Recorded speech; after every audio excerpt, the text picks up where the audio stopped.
Okay, hello everybody out there, everybody in the Facebook community, and everybody out there. I just want to welcome you to our DVAS table today.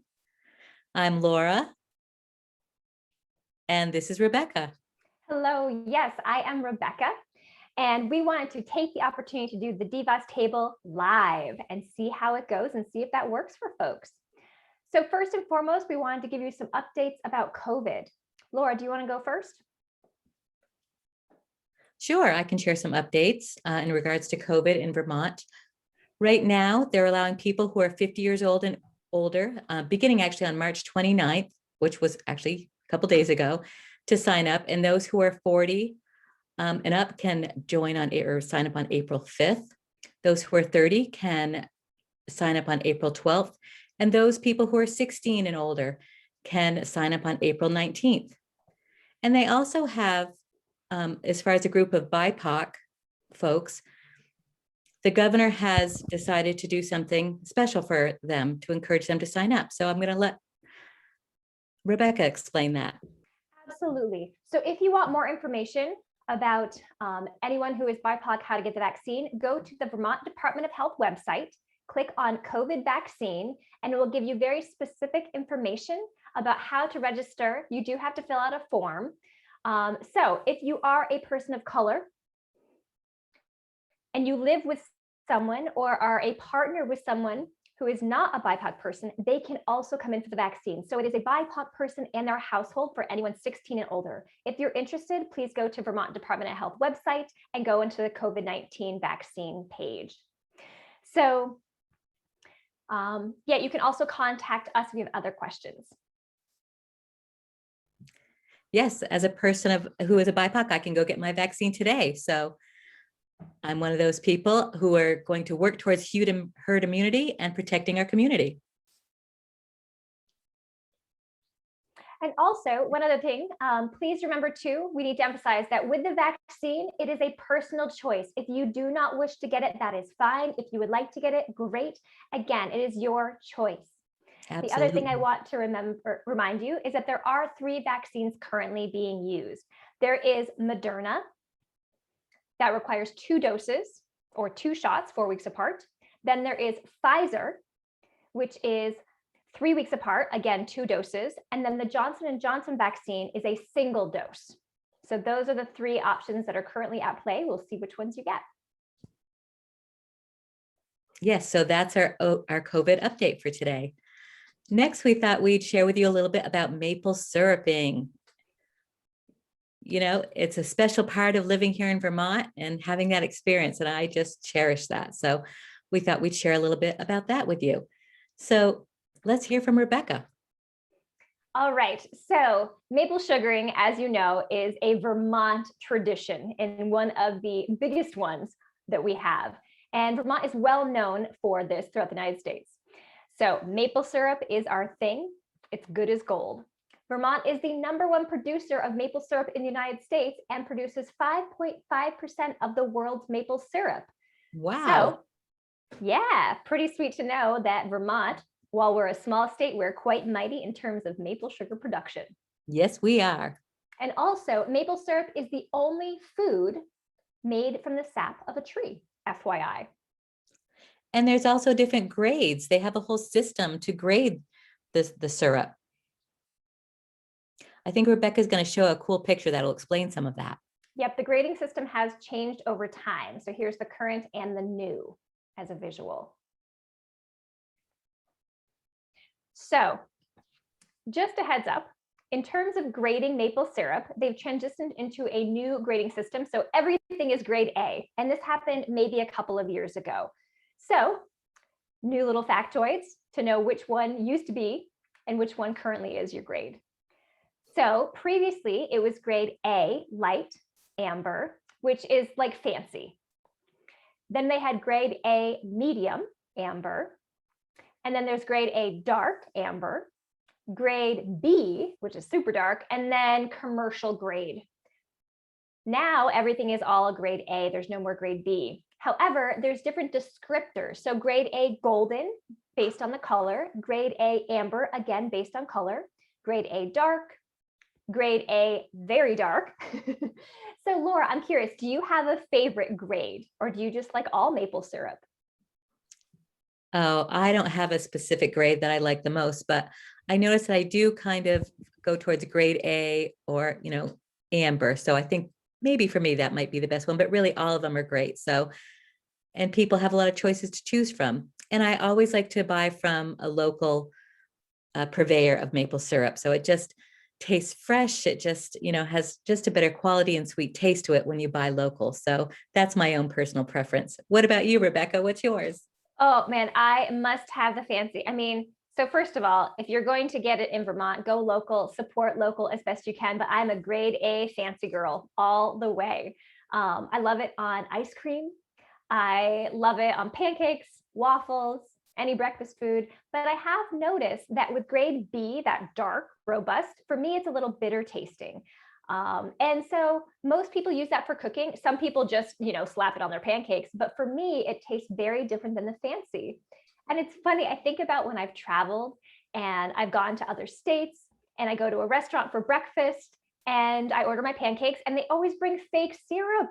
And it's so disheartening. I'm like, I need the real stuff. I And know, I know. maybe I should bring my own, pocket-sized syrup with me just in case, because I can't eat the fake stuff. I'm spoiled. I'm totally spoiled by being a Vermonter. Oh my gosh, I feel the exact same way. I mean, when you go into a restaurant uh, and they bring that fake syrup, I'm like, oh, come on, no way. I mean, I won't even want to eat the food with the fake syrup. So I agree with you. It's a good idea maybe to bring a little travel size with you. Keep it in your bag, have it ready in case it's needed. So yeah, I agree with that. Yep. So I'm thinking about here in Vermont, it's really popular during the winter time to have the sugar on snow parties. And so I know that's a big thing of Vermont tradition, especially in the springtime. I wonder if other states do that. I know, at least in Vermont, it's so much part of the culture to do sugar on snow parties. You have to do it. So it's also maple creamies in the summertime, maple candy. I mean, sugar on snow just feels like what we do, but I don't know if that's just a Vermont tradition. Yeah, and I also was thinking, all over the United States, are there people who are deaf that own some maple sugaring businesses? I mean, that's something I've always wondered. So Yeah. who knows? Maybe there's some people out there. I just realized that I don't know of any deaf maple sugarers here in Vermont. So that's just something I've been thinking about. So who knows? Yeah, I mean, maybe someone today will put that in the chat on the live stream to say, yes, I know somebody, or I am that somebody who is a maple sugarer, or I do the tapping, or I help out with the sugar bush, or I work those long nights stoking the fire to get the sap boiled into syrup. So maybe there is a deaf person out there. Hopefully they will chime in and let us know, because I'd love to get their take on it. Yeah, that would be great. We'll keep an eye on the chat and see if anybody chimes in. So I wanted to just give you some facts and stats about maple sugaring. It takes roughly 40 gallons of sap, which means direct from the tree, to produce 1 gallon of maple syrup. So just think about a gallon of milk, all right? So 40 of those size containers of sap. That's a lot of sap. Yeah, and you boil it down to a single gallon. That is so much sap and so much work. And I live right near a maple sugar bush too. So a Bunker Farm actually does some sugaring right up the road from me. And when I go by, I always see that steam, coming out of the sugar house. So it's just a great sight to see. And it's so great to have a business so close by where they make it right there on site. And it's like nonstop for them. They work all day and all night to collect and to boil.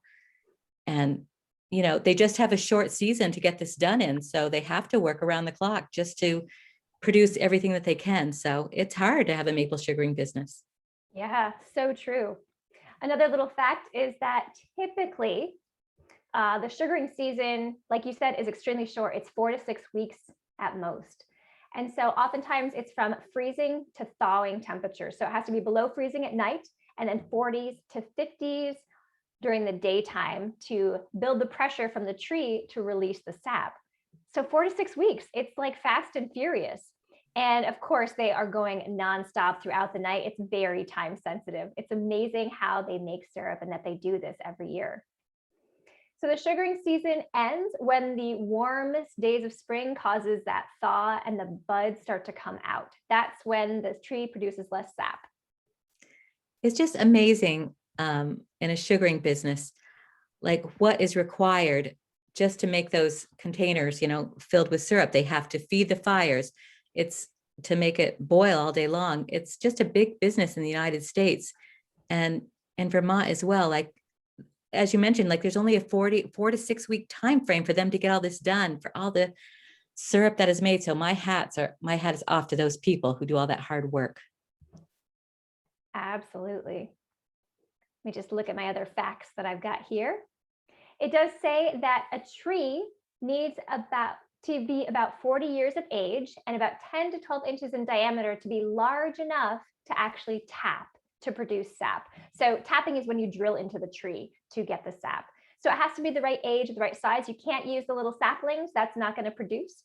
So it has to be age appropriate, so to speak. So it's got to be 40 plus and big enough. So those sugar makers really survey the trees, take a look at when the right time is, when the right sizing is for tapping. And there's two ways of tapping. You tap the tree with a drill, and some people will add buckets and then hand carry those buckets to the collector. Or some people are using tubes or sap lines, Right. which is gravity fed down to one big container. So it depends on the sugar company, depends on if you're big or small, but you can definitely see who's doing what. And if they're a big business, they're using those lines. If they're a small or even just a home-owned sugar maker, they're probably using buckets. Yeah, I remember when I was a young girl, I'd go watch them tap the trees and the sap dripping out into the buckets, and actually tasting the sap itself. You could see it drip out and then you taste it, but it tastes so different compared to maple syrup. It's a completely different taste. Sap just tastes like, it's hard to remember. It's been so long ago, but I'd just like to do that again with my nephew and niece sometime, just so they can go ahead and taste that. But I know it was a very rich experience for me. So just tasting that sap fresh out of the tree. Right. And speaking of that, thinking about tapping, I remember looking in the bucket and it's so clear. I didn't realize that sap was like water. I mean, at the end of the production, you get this dark golden syrup color, but it doesn't look like that as sap, and it certainly doesn't taste like that. You cook it down, you boil it down, and that's when it becomes super sugar saturated. But as sap, it's like, meh, not that big of a deal. So it really is amazing to see how it goes from start to finish. Yeah, that whole transition to become the food that we eat. So it's amazing. Yeah, how it can just make that transformation and become something so delicious. The other thing too, I know that with syrup, it has a lot of health benefits and a lot of nutrients. I didn't think to look this up ahead of time, but I know that it's got nutrients and minerals. I don't want to give misinformation, but it definitely has some vitamins, some antioxidants, etc. So great health benefits because it's a natural, from the source of a tree, sugar source. So if you want to look into that, it's really great for the body. So I would say take a look around, Google it, and see what the health benefits of maple syrup are. You will be astounded.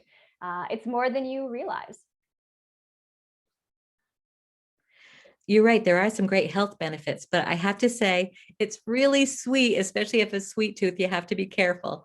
One thing, having a sweet tooth myself, I know that I have to not eat too much of it. So, but there are so many benefits coming from a tree. It's organic, it's natural. So that's pretty cool. Absolutely. So I was just looking at the process of tapping and how that all works. So basically you drill into the tree, you have the bucket or the sap line tied to it, you do the collection of the sap, and then it goes into a machine. I'm looking at the percentage here of how much water it is. So all the water evaporates off, and there's a steam cloud of sweet maple scented steam. And I think about that going into sugar houses and smelling it. It's amazing. So you get those clouds of steam. You have to stoke the stove and have it constant temperature. And the temperature is usually up to 219 degrees. That is when the syrup is ready to draw off. So even though it looks like a finished product when it's it's in the actual pan. It needs to be filtered and then adjusted for density and graded for flavor and color. So there's still a lot to do after you get it past that 219 degrees and draw it off. I remember my dad, he had gone to help out with a couple of sugar makers and kept the fires going overnight for the boiling season. And, you know, my mom and brother and I would bring food because it's an overnight job. He's stoking the fire, we have to stoke his belly because you don't want to waste time, you don't want to waste fire. And going in there, it was so warm and cozy. And as soon as we have to open the door to go outside, it was freezing, but I love those days.